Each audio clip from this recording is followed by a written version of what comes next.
What's up, everybody? Welcome back to the channel. This your boy Kangaroo Black coming back once again to talk about my Alabama Crimson Tide and Paul Finebaum, who seem to think that my Alabama Crimson Tide will be a playoff team in 2024. I don't think that. I know that.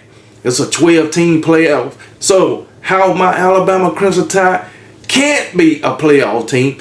I don't care that we then had coaching changes. The guy who we thought was going to be our OC, Ryan Grubb, left and went to Seattle. We promoting coaches. We had players to transfer after Nick Saban retired. I don't care about all of that. There is still not 12 teams in college football that's better than my Alabama Crimson Tide, even though Kalen DeBoer haven't coached one game at the University of Alabama. There's still not 12 teams better than my Alabama Crimson Tide. And as a matter of fact, there's still not 5 teams in all of college football that's better than my Alabama Crimson Tide. You can believe that just by the sheer talent that my Alabama Crimson Tide has from top to bottom. It just ain't. But let's see what Paul Finebaum had to say. All right, he said, I will have them right now in the playoffs. I still think that there are so many great players on that team, and he is right. And I think DeBoer is a very competent coach. Come on, Paul, you got to give him more credit than just being competent. Kalen DeBoer is one of the best offensive minds in all of college football. Even, matter of fact, the daggone best wide receiver in the whole 2024 class said that. Even my quarterback, Jalen Milroe, said that. All right, he my quarterback for now. I don't know who will be the starter coming into the season under Kalen DeBoer, but that's a whole different story. Paul Finebaum goes on to say the only issue is that as of now, Alabama basically is no better than the third out of the Southeastern Conference. Okay, well, ain't no more divisions no more, so third out of 16 teams, not too bad. That's not too bad. Okay, he got us behind Georgia and Texas. I'll just go ahead and put out there. But anyway, he says Paul Finebaum could even see them behind one or two other teams after that. So that'll put us like 6, man. Come on, guy. We ain't no 6 teams in the SEC better than Alabama. Ain't no way. No 5 teams better than Alabama in the SEC. There's no way in hell. But anyway, but it says that will put them toward the back of the playoff potential pack. Either way, when you consider the other conference who would earn berths across the country. All right. Yeah. Alabama being in the bottom of the pack in the playoff, the 12-team playoff, it's just not going to happen. We will not be in the bottom of the pack. I don't even see us being in the middle of the pack. Alabama is still Alabama. All right, the standard has not left. Alabama, when it comes to the 12-team playoff, I'll say we will be no lower than number 5. That's just me, okay? we'll wait and see. But in my opinion, we won't be no lower than number 5, okay? But anyway, because Alabama is known for beating the best teams, even though they are underdogs. You put my Alabama Crimson Tide as an underdog, more often than not, they're going to come out victorious. I understand Nick Saban is gone, but the standard is not gone. All right, that's one thing that will be upheld, probably even enhanced by Kalen DeBoer. But anyway, let's keep it going. I'm not sure if I could go. Anyway, Paul Finebaum says he's not sure he can go much farther than that, us being at the back of the pack. That's not really how we're going to do it. But I see them at least behind Georgia and Texas in the SEC. Yeah, I mean, maybe that'll put us third. And then he goes on to say, I think that they're in the next group. They're in the next group with a couple of schools like Ole Miss and Missouri. I think that they would probably be my next school. Ole Miss and Missouri. See, and this is the thing with Missouri. Missouri has had a great season, all right, in 2023. But damn, that's the first great season they done had in what, probably 7 or 8 years. That's what they do, man. These teams have all these mediocre seasons and then they have a great season, and these guys automatically think that the very next season they gonna be the same way. No, Missouri ain't. No, Missouri ain't. The main guy, Cody Schrader, who was Mr. Everything for him, basically, he gone. I don't know about Brady Cook. Brady Cook was decent, but he wasn't no damn all American quarterback. He was an average quarterback. That's what he was, decent. But Cody Schrader, he was excellent, but he's gone. But I'm gonna tell you, Missouri won't be nothing like they was last season. I can tell you that right now.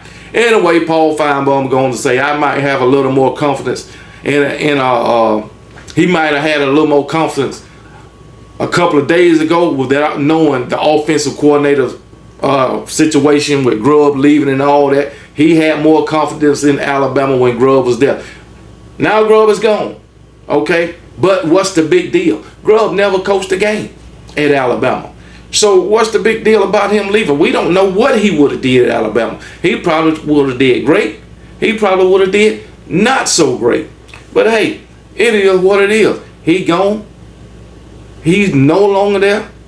So you can't cry over spilled milk. All right. We got our coordinator now, promoted Nick Sheridan. All right. He's been I think Nick Sheridan was a co-offensive coordinator. But guess what? He's been in Ryan Grubb's system these past 2 years, and he coached with Ryan Grubb in Indiana. So they got that camaraderie there. And like I say, like the rest of them, he know what Ryan Grubb expect. He knows the offense. So I don't think it would have been any type of fall off from Ryan Grubb to Nick Sheridan. We really don't know what Nick Sheridan going to bring, just like we didn't know what Ryan Grubb was going to bring. We just know both of those guys was in Kalen DeBoer's offense the past 2 seasons and even before that. So yeah, Ryan Grubb, he was a success at calling plays. All right, I guess he was calling plays at Washington. He was the offensive coordinator. So hey, it is what it is. But Nick Sheridan was right alongside both of them. All right, and I'm sure he wasn't there for nothing. So hey, it is what it is. But anyway, he says, however, with 12 spots available, Alabama has more leeway to find a route in the playoffs than past years. What do you mean we got more leeway? Hell, we've been in a damn near every damn playoff. So whether it was a 14, 12 team, whatever, Alabama most likely was always there. Yeah, we didn't go in 22, we didn't go in 19, but if you look back, you was there in 14, 15, 16, 17, 18. Come on, man. 20, 21, and 23. So, hey, more than leeway. And that was a 14 playoff. Okay, we might have some coaching changes, but if it was still a damn 14 playoff, I still believe my Alabama Crimson Tide will be there. If not, maybe 5 or 6, maybe. But still, I don't believe it's 6 teams in all of college football that's better than my Alabama Crimson Tide. But anyway, let's keep it going. While he expects them to pick up a couple of losses during the course of DeBoer's debut, Finebaum sees them getting at least the one win that will get them in their playoff. We ain't gonna need no damn one big win to put us in the playoff.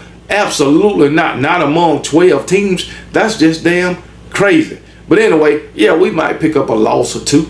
That's fine. That's fine. You pick up 1 loss, you could still get in the playoff as a 14 playoff. But if you pick up 2, you couldn't. Now you can. As your shit going 10-2 and getting into the playoff, hell, that's a success to me, because this is his first season. And if we do that, there ain't nothing but brighter days to come in the future. That's all it is, baby. That's all it is. But anyway, yeah, we're going to be in the playoff. Whether we get 1 loss or 2 losses, shit, we'll be in the playoff. Just like the NFL. Look at the Chiefs. Hell, they had 5 or 6 losses. What are they? Super Bowl champions. Hey, long as you get in that playoff, you got a chance to win a national championship. And guess what? That's our pedigree, baby. It's in our DNA. All right? So, hey, it is what it is. Winners win, baby. That's all they do. But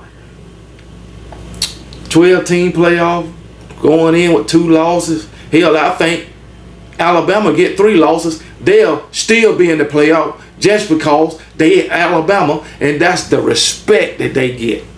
Just because they Alabama, they will be in the playoff. If they just happen to get 3 losses because of the name, because of the brand, because everybody respects Alabama.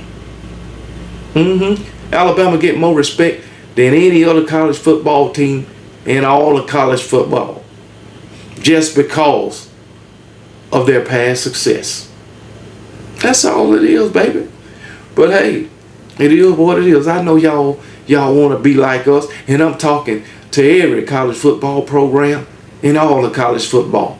Y'all want to be Alabama, but you will never be. But anyway, goes on to say this from Paul Finebaum. It's going to come down to 1 game. And I'm not playing games here, but I see Alabama losing a game or 2. It's just a matter of that 1 game. Do they win it and get in the playoffs or not? And like I said, it is not going to come down to 1 game. Not my opinion. So hey, it is what it is, baby. The biggest game on the schedule is really September 28th. That's the biggest game on the schedule. So hey, it is what it is, man. We got to play Oklahoma. We got to play Auburn. So, which I think we could win both of those games. You know, I think we go to Oklahoma and Auburn comes to us. And you know Auburn, they don't play very well in Bryant-Denny. They just don't. Now they play the hell out of and Jordan Hare, but at Bryant-Denny they don't play very well. But Auburn fans seem to think just because we don't have Nick Saban no more, they just gonna somehow magically get on this winning streak against Alabama. Of course, a lot of other programs think that way. And like I tell them, yeah, Nick Saban retired, but it's sad that you think your program's success was riding on Nick Saban retiring or not. Because guess what? Alabama's success don't ride on no other coach than the Alabama head coach. That's it. We don't give a damn who retire or who stay at that program. We don't care. We still will whoop your ass. Bottom line, roll damn tide.